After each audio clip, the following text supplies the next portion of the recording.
Mesa Política. Una mirada feminista para avanzar en la igualdad.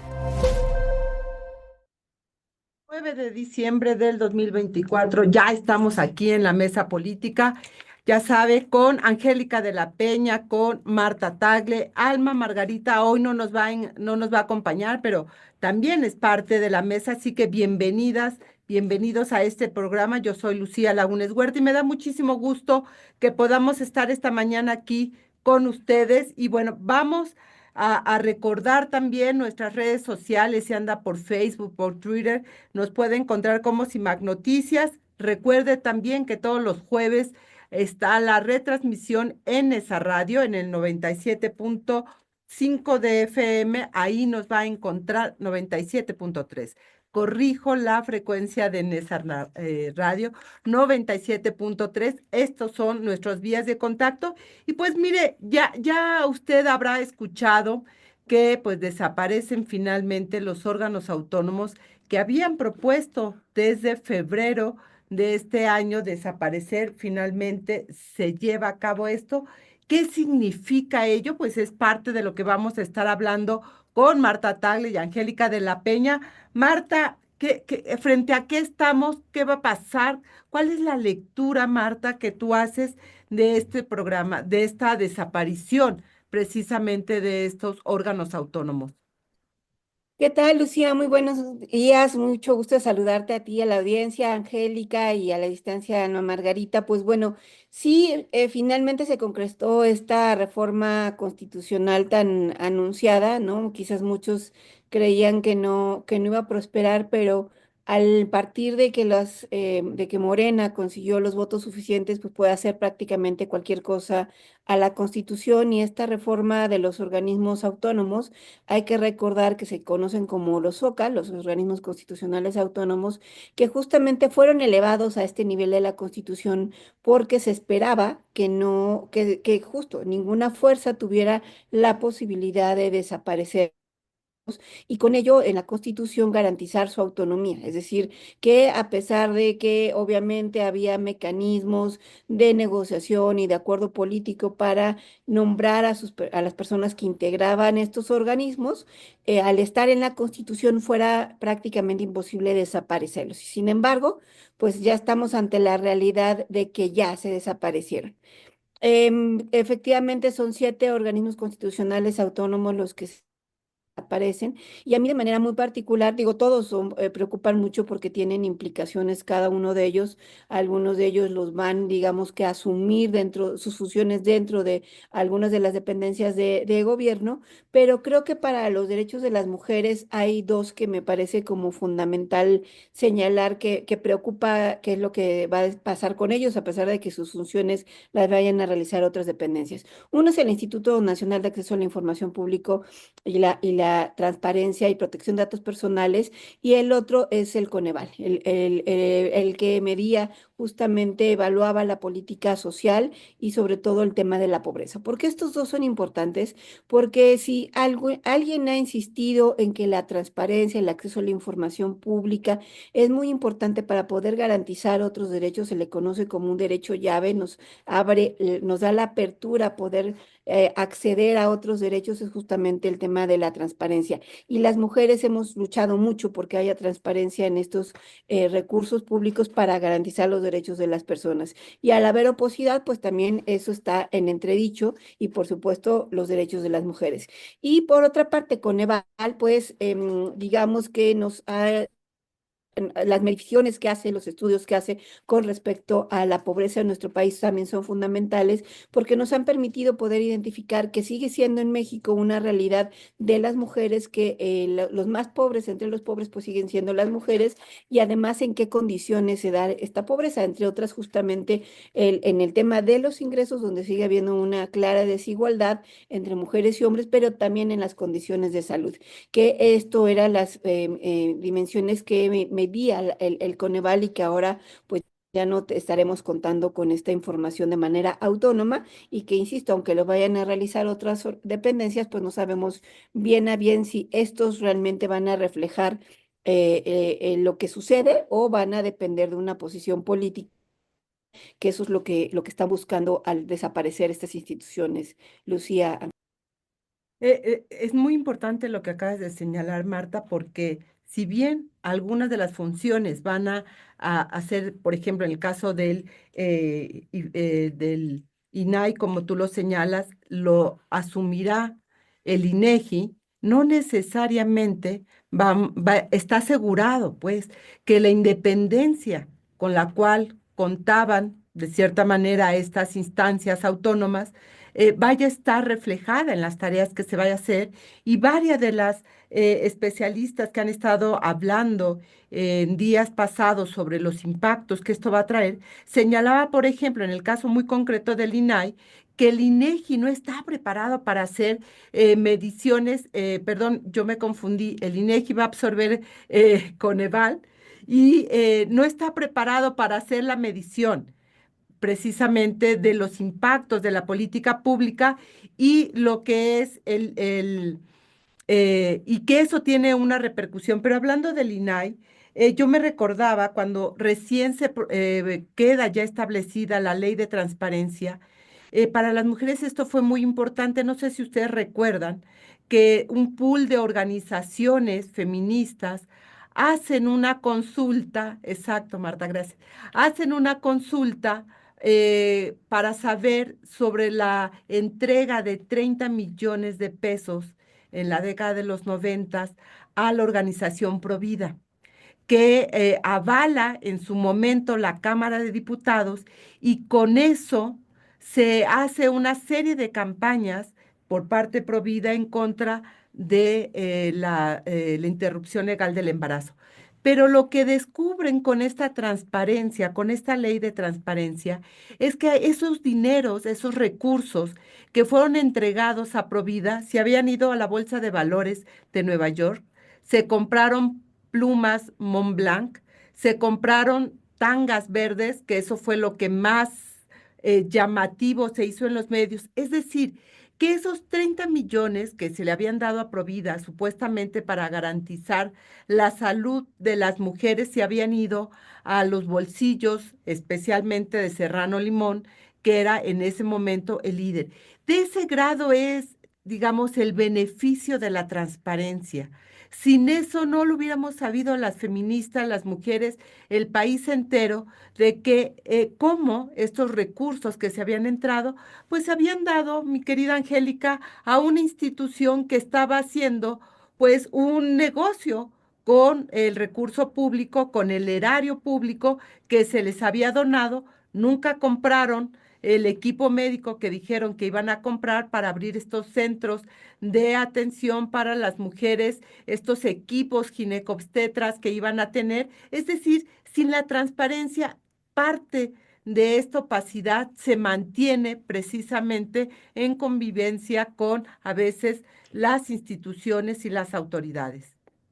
Bueno, sí, recordemos que ese gran escándalo además permitía que ese uso discrecional se usara para propaganda, para llamar a las mujeres, a las jóvenes que no estaban, que están frente a un embarazo no deseado, de que no te damos la solución, y entonces empezaban a reclutarlas, literalmente eran formas de trata de personas porque las encerraban o los familiares las mandaban ahí hasta que tuvieran la bebé o el bebé, y luego después lo daban a matrimonios que estaban haciendo cola y que estaban pagando. Era una trata de personas contra las mujeres y una trata de personas contra la o el recién nacido. Fue un escándalo. Ahora, el IFAI entonces solamente tenía atribuciones a nivel del presupuesto federal. Por eso es que llamaba mucho la atención la tergiversación en el presupuesto de egresos de la federación que Marta menciona, y tú también, querida Lucía. Y después, ya en 2014, 2015, se cambia la ley para que lo que era IFAI tuviera una competencia a nivel nacional, es decir, también recibiera quejas del ámbito de políticas públicas del ámbito local, de manera que había una protección muy amplia de personas a las que recurrían el INAI para saber qué pasaba con determinado programa, qué pasaba con determinada pública, qué pasaba con determinado recurso. Y bueno, a ver, ese tipo de organismos constitucionales autónomos son una característica de un régimen democrático. Me parece que eso es importante decirlo. No es una ocurrencia que grupos parlamentarios de oposición, con alianzas incluso con el poder en ese momento del PRIismo o del panismo en su momento, en que presidían la presidencia de la República, hicieran una graciosa concesión para, bueno, vamos a darnos estos organismos constitucionales con estas atribuciones para que no den lata. No, formaba parte de un avance democrático del país. Eran los equilibrios, los contrapesos de instituciones diseñadas de manera constitucional, su autonomía y su independencia de manera constitucional, en el equilibrio del contrapeso de las decisiones de los gobiernos, no solamente el gobierno federal, de los gobiernos. Y, por supuesto, eso constituía un avance de México hacia un tránsito, remontar este desequilibrio de un poder ejecutivo, tanto federal del presidente de la República o de los gobernadoras de los estados, para proteger a las y los ciudadanos a un derecho de saber qué pasa con tus recursos, porque el erario público no es de los gobiernos. Es de la ciudadanía. Todo es de la ciudadanía y tiene responsabilidades de diseñar políticas públicas transparentes, expeditas, que puedan con su eficacia garantizar estos derechos. Me parece que eso es muy importante decirlo. Ahora, Angélica, te interrumpo aquí porque nos falta un minuto para irnos al corte y seguramente quedará la idea que ibas a empezar trunca, pero ¿les parece? Recuperamos la idea al momento del corte. No se vaya, estamos aquí en la Mesa Política 55 60 60 55 71. Volvemos. La propuesta de Claudia Sheinbaum para crear la Secretaría de las Mujeres.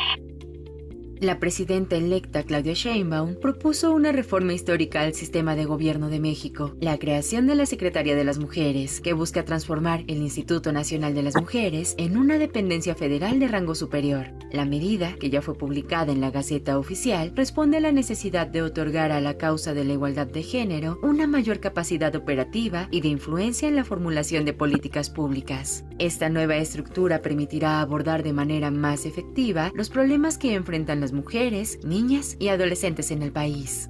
La principal función de esta nueva secretaría será garantizar la igualdad sustantiva, proteger los derechos de las mujeres y erradicar la violencia de género. A diferencia de InMujeres, que hasta ahora se centró en la promoción y diseño de políticas públicas, la Secretaría de las Mujeres se encargará de implementar acciones afirmativas y expeditas, con un enfoque mucho más directo y eficaz. Con su rango de secretaría, se espera que esta nueva entidad pueda articular políticas públicas y coordinar esfuerzos entre dependencias federales, estatales y municipales para generar un impacto real en la vida de las mujeres mexicanas.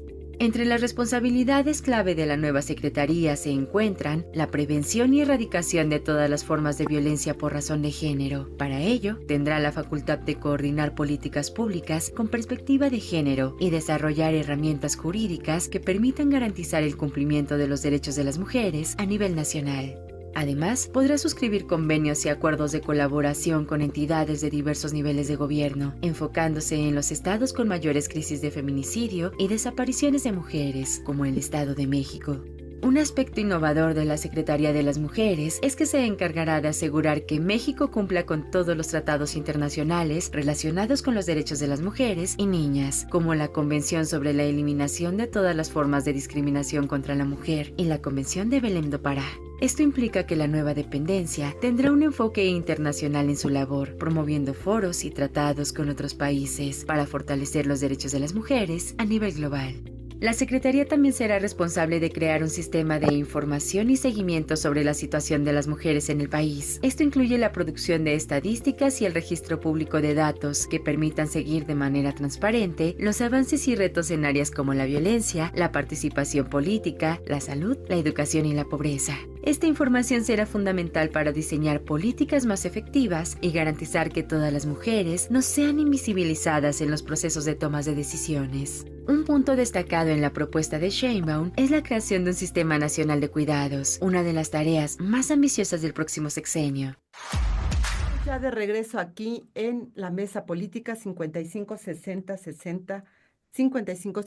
Estamos con Angélica de la Peña y Marta Tagle hablando precisamente de los impactos que tendrá la desaparición de estos 7 órganos que estaban en la Constitución. Marta nos recordaba, se colocaron ahí porque lo que buscaba era blindarlos para que no desaparecieran, y miren qué tal. No se tenía esto en el radar. Hablaba Marta de dos de las funciones muy importantes de 2 instancias. Una tiene que ver precisamente con la transparencia, con el Instituto Nacional de Transparencia y Acceso a la Educación y Protección de Acceso a la Información. Hoy no sé qué traigo, estoy un poco cansada, pero bueno, a ver, y del INAI y del Coneval, que precisamente son fundamentales para el tema de los derechos humanos de las mujeres, para poder transparentar lo que ha sido, y recordábamos el caso de Provida y de aquellos recursos que se entregaron precisamente de manera opaca, y gracias a la ley de transparencia, pues supimos dónde estaban esos recursos, qué hacía Provida con ellos y cómo se estaban, pues eso, malversando los recursos públicos. Y Angélica, tú precisamente nos recordabas 2 cosas que me parece también muy importantes. Uno tiene que ver con la democracia en el país y otro precisamente con la transparencia que es fundamental en términos del papel de las instituciones. Adelante, Angélica. Bueno, sí, yo creo que sin duda tenemos retrocesos muy, no solamente lamentables, muy preocupantes, que a mí me apena muchísimo que no toda la gente en el país esté consciente de que esto está pasando y que va en detrimento de, insisto, el deterioro, va en detrimento de las instituciones que hemos creado justamente para avanzar, para hacer más transparentes, para tener mayor información de cómo se gasta el recurso de todas y de todos, y sobre todo lograr que las personas gocen de sus derechos a partir de terminar con la impunidad y la corrupción. Me parece que son 2 situaciones muy preocupantes, pero que en lo concreto tienes estas instituciones precisamente para evitar que siga habiendo una invisibilización, una discrecionalidad, una manipulación respecto de cómo se gastan los recursos de todas y de todos. Y lo peor es que una mayoría, porque no hay que olvidarnos que esta mayoría calificada artificial en base a amenazas que logró Morena y aliados con estas personas en el Senado, que dejan el partido o el grupo al que pertenecían porque así les dio la votación la ciudadanía, y se van a engrosar para darle los números que necesita Morena y socios y sacar estas votaciones tan tremendas de modificación a la Constitución. Son gravísimas, querida Lucía, Marta. Me parece que debemos seguir insistiendo en que vamos no solamente a un retroceso de varios decenas de años, sino vamos a darle un giro hacia una ruta que nos va a llevar a una autocracia. Y por supuesto, estos organismos servían para eso, para equilibrar que no hubiera un presidencialismo tan atroz, discrecional, que todo lo manipulaba, que no sabíamos a dónde iban los recursos, y entonces los moches, etcétera, etcétera. Hay toda una historia detrás. Claro. Las organizaciones de la sociedad civil de todo tipo, de todas características, la academia, las especialidades en la academia, en las propias organizaciones, habían estado insistiendo: México tiene que avanzar en el cumplimiento de la transparencia, en el cumplimiento de saber a dónde se van los recursos, y sobre todo la etiquetación de los recursos para remontar la marginalidad social, la pobreza extrema, etcétera, etcétera. Y eso se está perdiendo, y me parece que nos va a llevar otra vez años volver a recuperar, porque los retrocesos, por desgracia, cuestan mucho volver a recuperar el Estado de Derecho que habíamos construido. Sin duda hay que recordar que no nacieron, ninguna de estas órganos autónomos que existían, no nacieron de la nada, Marta. Tú eres parte de esta lucha social de la cual estuvo pues empujando para efectivamente abrir estas instancias y poder garantizarle a la ciudadanía pues herramientas para romper lo que dice Angélica, la opacidad, la discrecionalidad, estos contubernios institucionales que había para generar negocios, para generar cualquier cosa. Y esto ha sido muy importante porque son piezas claves de la democracia del país. Sin esto no hubiéramos logrado saber muchos de los elementos que incluso permitieron que avanzara, digamos, el cambio de gobiernos, el cambio de partidos en la presidencia de la República, porque fuimos viendo, por ejemplo, por recordar solo otro de los ejemplos en el caso de la transparencia, el Toallagate, ¿no? Saber en cuánto se gastan cuánto se gasta un presidente de compra de toallas o en qué tipo de situaciones van los recursos públicos, que ya no lo recordaba Angélica, son de todas nosotras, porque no es que el gobierno fantasee y tenga un recurso particular, si son nuestros impuestos lo que hacen precisamente parte de esa arca. Pero además, Marta, no solamente son los congresos los que avalaron este cambio de esta desaparición de los órganos, son también las entidades federativas. Y eso nos habla de otro, digamos, andamiaje político también, que es el que ha permitido los cambios constitucionales de manera express. Y esto que las organizaciones estaban buscando en términos de democracia y rendición de cuentas, pues choca contra esta lógica ahora del mayoriteo global, no solo en las cámaras de diputados, sino también en los congresos locales, Marta. Sí, es muy importante lo que tocas, Lucía, porque quizás para la audiencia es importante nada más recordar que justo las reformas constitucionales, la modificación a la Constitución, por ser el marco más, el legal más importante de los derechos de las y los ciudadanos en nuestro país, requiere de una serie o tiene una serie de mecanismos para que las reformas se puedan concretar, ¿no? Y una de ellas, uno de esos mecanismos es lo que ya venía comentando Angélica, de tener el candado de las 2/3 partes, de que ninguna de las fuerzas pudiera tener por la vía legal las 2/3 partes, y que, como ya hemos visto, con chantaje, con extorsión, amenazas, lograron tener estos 2/3 tanto en la Cámara de Senadores como la de las Diputaciones. Y el otro candado es justamente que estas reformas fueran aprobadas o ratificadas por al menos la mitad más uno de los congresos locales, es decir, al menos 17, ¿no? Para quienes hemos estado empujando reformas constitucionales, no sabes por ejemplo, Angélica formó parte también de la reforma en materia de violencia política, estarle dando seguimiento a que los congresos aprobaran. Nos llevaron días estar prácticamente detrás de los congresos, muy complejos, ¿sabes?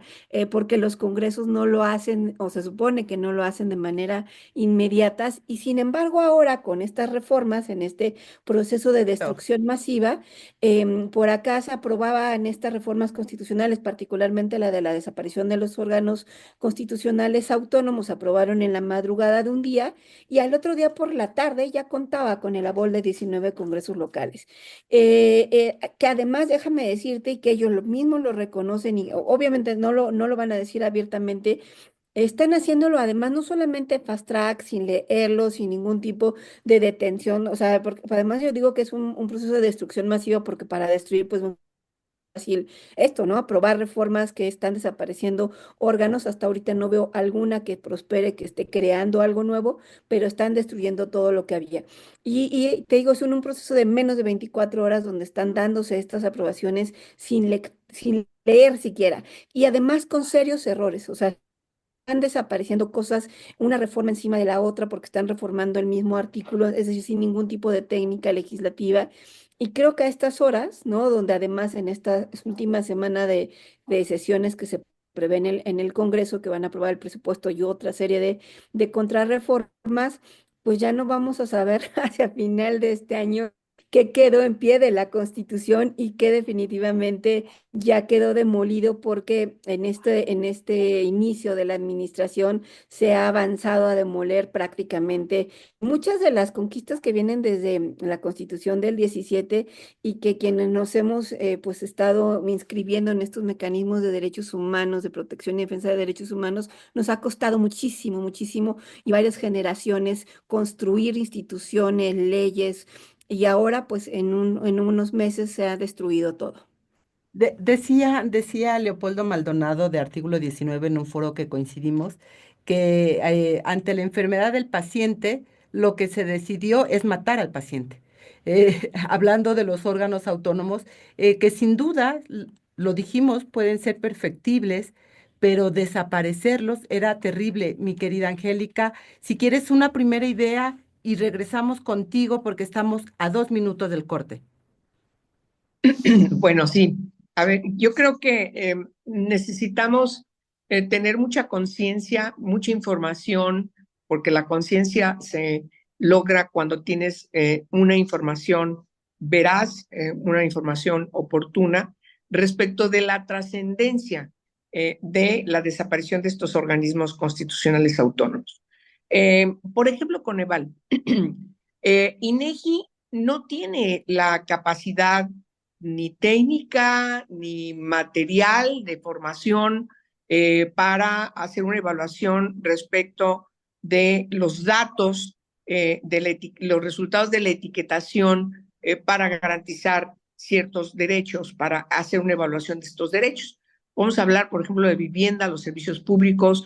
La evaluación que hace Coneval te identifica con toda puntualidad en dónde están las dificultades para lograr una vivienda digna, cuáles servicios son y por qué no están siendo otorgados esos servicios. El caso de educación es exactamente igual. Vamos a tener un comparativo respecto de cómo era antes la educación, que tenía muchos defectos, ahora con la nueva escuela mexicana. A ver, eso necesitamos evaluarlo. No solamente tener el dato estadístico, sino también hacer una evaluación respecto de la trascendencia de tener un cambio fundamental en un concepto, por ejemplo, pedagógico en materia de educación. Podemos hablar, antes de irnos al corte rápidamente, salud.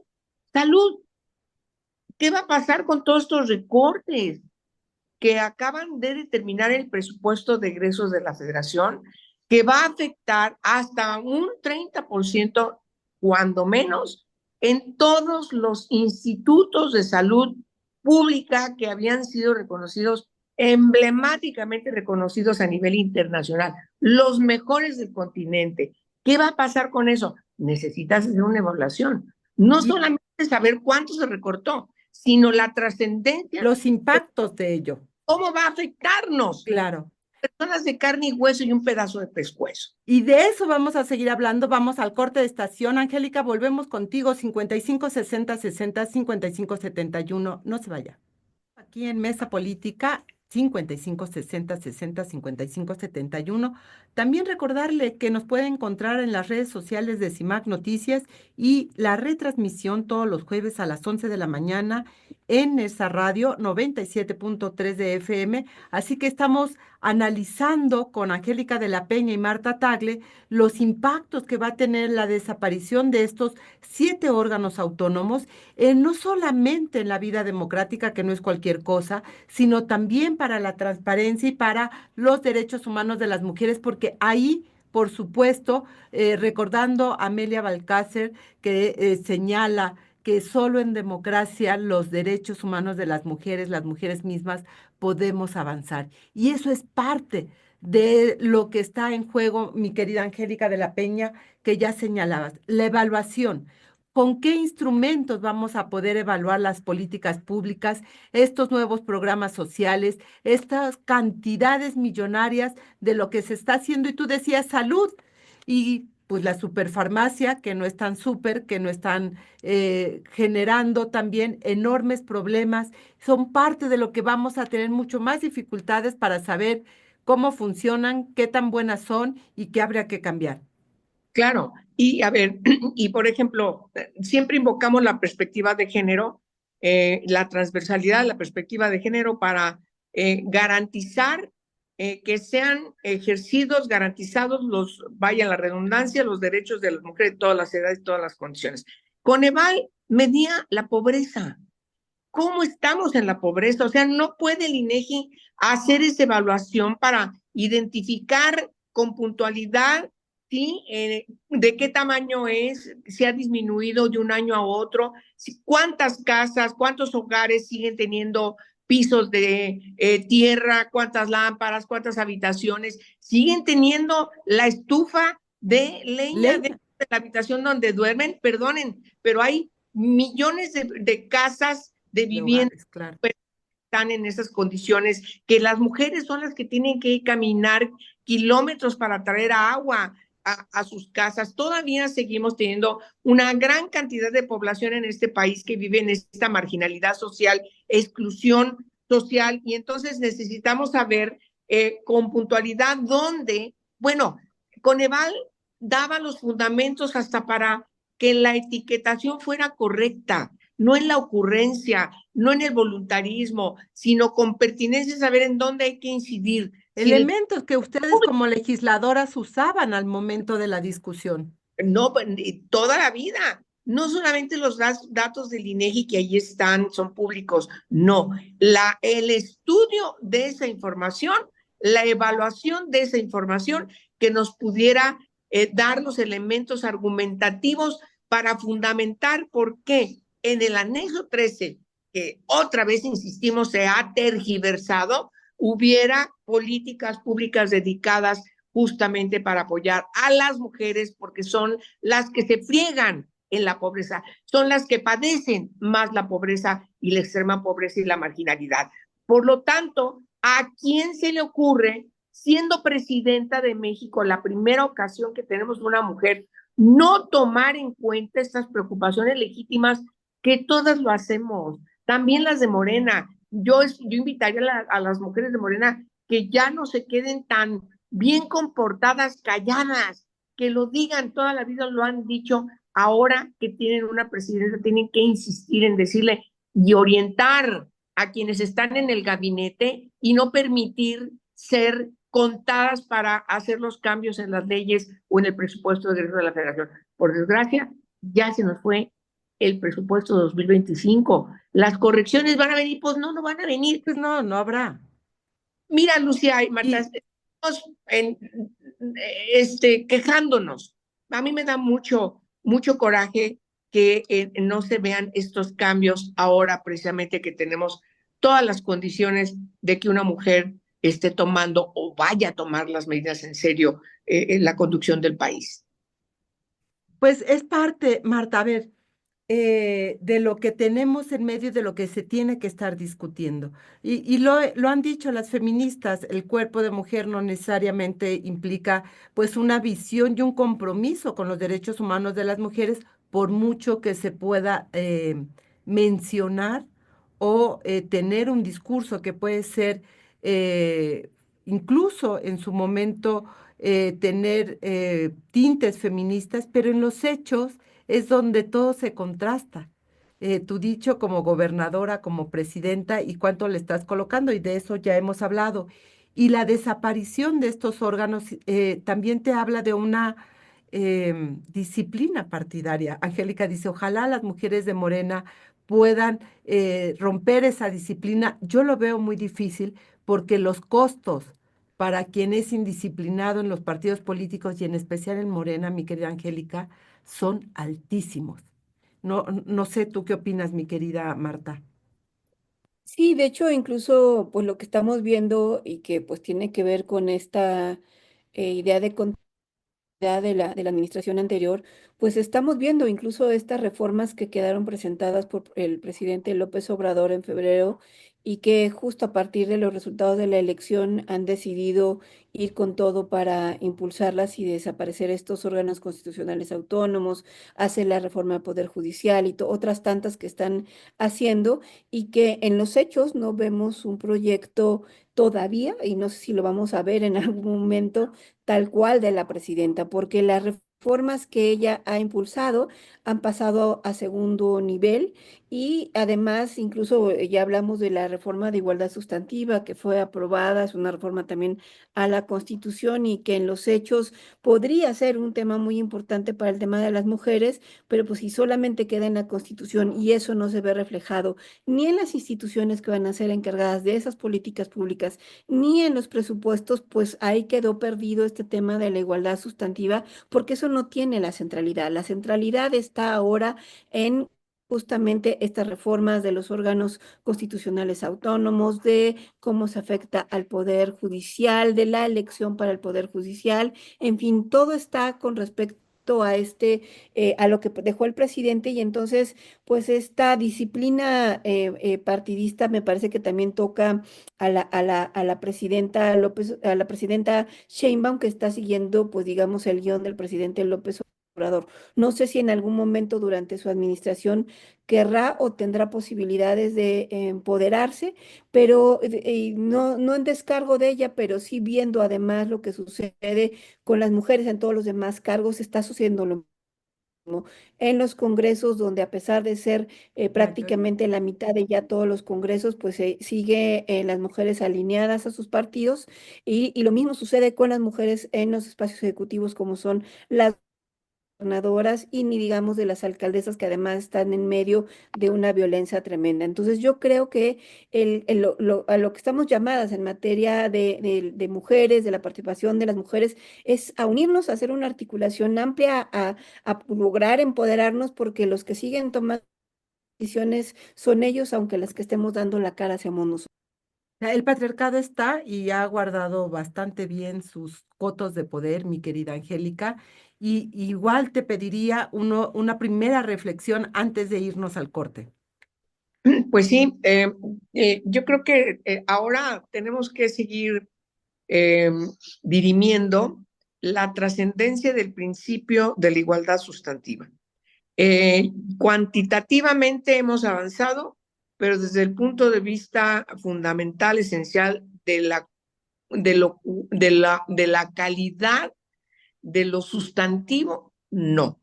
Y eso a mí me preocupa, quizás tengamos que hacer una reflexión más puntual, pero me preocupa porque va en detrimento incluso de lo cuantitativo, porque los costos que vamos a tener las mujeres en lo general en nuestros derechos va a ser de consecuencias tremendas.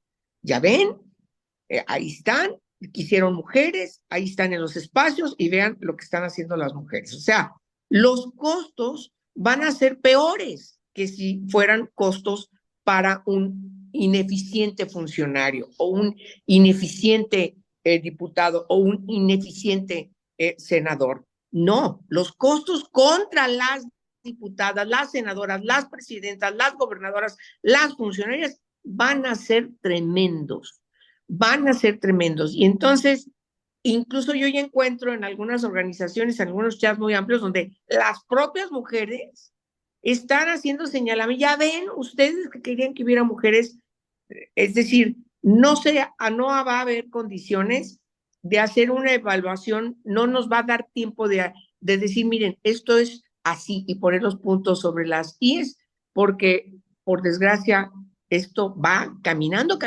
y estamos frente a un hecho, luego otro, Ya, y no nos va a ir bien en ese una debate. una ¿Sí? demolición terrible, y vamos a seguir hablando de esto, qué tipo de país están construyendo con este gobierno de Morena que va por su segundo sexenio. Vamos a un corte de extensión y volvemos. Mesa Política. Una mirada feminista para avanzar en la igualdad.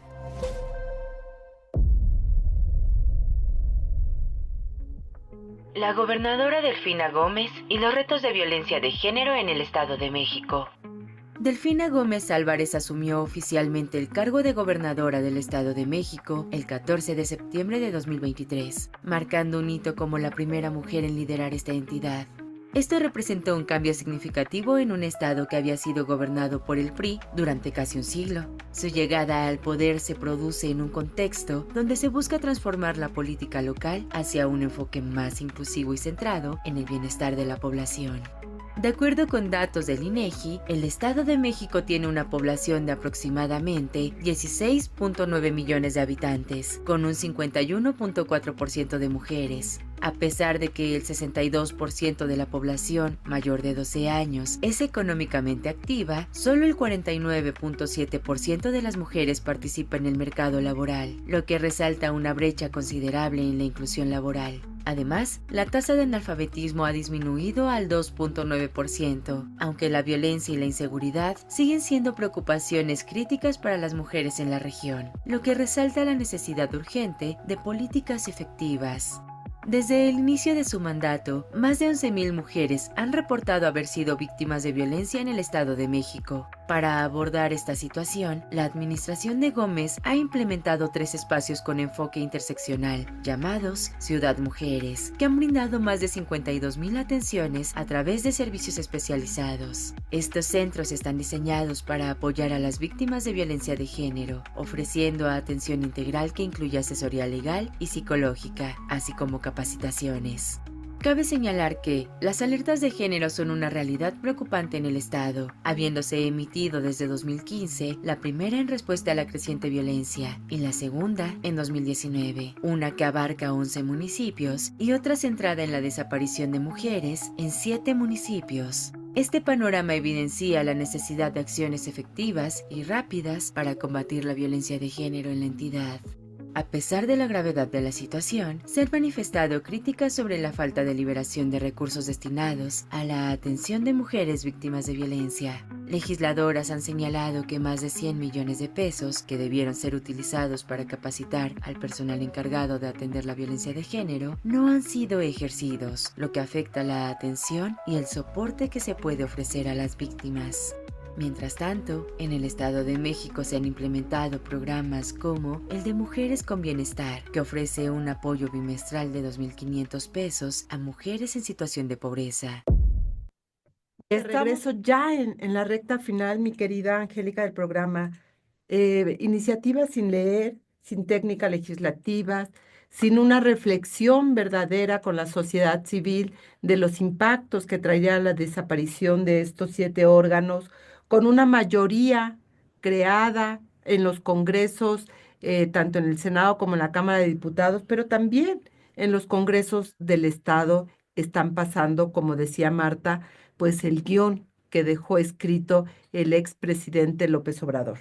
¿Qué tipo de país se está construyendo desde tu perspectiva, Angélica de la Peña, con este gobierno de Morena? Bueno, no soy pitoniza, pero la historia pues nos enseña a dónde van ese tipo de procesos. No necesitamos mucha ciencia para verlos, lo que está pasando en otras partes, en otros países del mundo y particularmente en América Latina.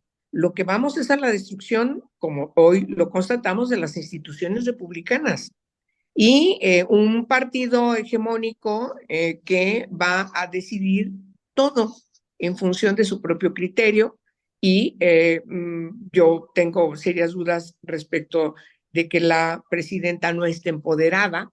Me parece que está formando parte de un poder que es el López Obradorismo. Ella piensa igual, no es que no la dejen, no es que ella no esté copada por personas que atienden su compromiso con el líder fundamental, ¿no? Yo creo que ella forma parte del mismo grupo, del mismo equipo, y ella simpatiza totalmente con el López Obradorismo. No le cuesta trabajo repetir porque ella piensa igual.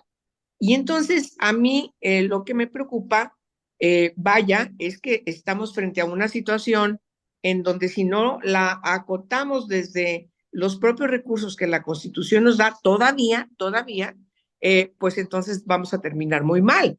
Venezuela no está muy lejos de lo que puede pasarnos también a nosotros. Por lo tanto, el voto tiene que ser el recurso en donde espero que la mayoría de votantes, hombres y mujeres, puedan acotar y poner orden y restituir la República y, por supuesto, rescatar lo poco que queda de la Constitución, porque ya estamos frente a otra Constitución. Y, por supuesto, yo ahí dejo esa reflexión. Me parece que estamos ante un reto de esas características. Ya habrá tiempo, pero sí creo que las mujeres, particularmente el movimiento feminista, y cuando hablo de movimiento estoy reconociendo esta diversidad en el movimiento, en el feminismo, que no es un bloque monolítico. Ojalá que pudiéramos ponernos de acuerdo en los, no sé, 90 puntos que coincidimos y dejar a un lado los 10 en donde estamos divididas y discutirlos en otro ámbito, desde otras características, porque no nos sirve, como bien lo dijo el hijo de López Obrador en su meeting en la Ciudad de México, no nos sirve que estemos divididas. Él mandó un mensaje, no nos sirve estar divididos, tenemos que estar unidos. O sea, llamó a la disciplina.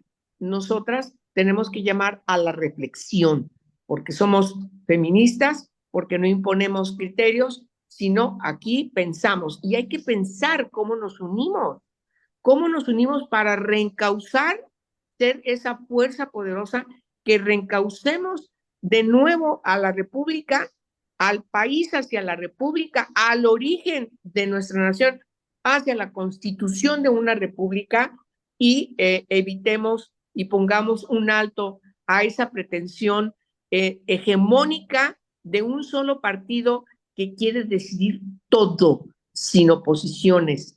Me parece que ese es el reto más importante que tenemos enfrente. ¿Qué dices, mi querida Marta?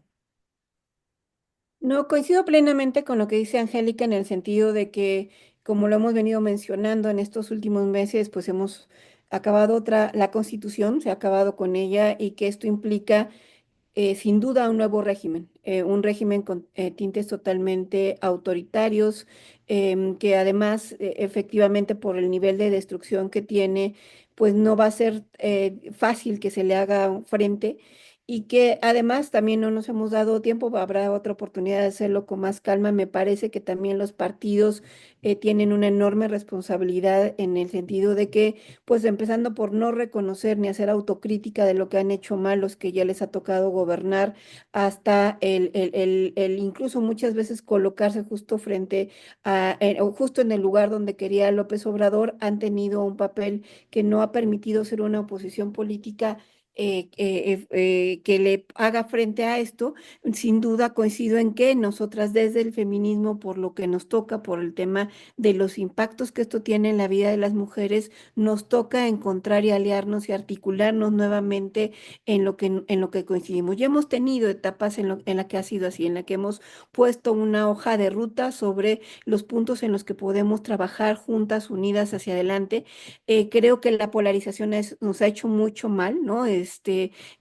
Nos ha tenido de un lado y del otro divididas, incluso a las que están dentro de la 4T y las que están fuera de la 4T, pero creo que en este momento sí es necesario justamente dejar de lado las diferencias que podamos tener en aras de poder construir un proyecto común del país que las mujeres queremos. Yo creo que tenemos muy claro el país que queremos las mujeres, un país más justo, más igualitario, sin violencias, donde se superen las desigualdades que tenemos las mujeres, y este país que tenemos ahora no va hacia allá, es un país cada vez más violento, cada vez más sanguinario, con menos posibilidades de crecimiento de las mujeres, y entonces tenemos que unirnos por el país que queremos y la única manera de hacerlo es estando juntas. Absolutamente, creo que toca la reflexión profunda precisamente para repactar, diría nuestra querida Marcela Lagarde, ¿no? Volver a construir un pacto entre las feministas para avanzar hacia la igualdad, para poder caminar, porque la agenda está clarísima. La agenda está muy clara y creo que tenemos que, o que se tiene que recuperar y encontrar las vías precisamente para hacer este acuerdo y poder, pues, volver a encauzar, dice Angélica, la fuerza política para construir el país que las mujeres queremos, que es un país democrático, con libertades, con posibilidades reales.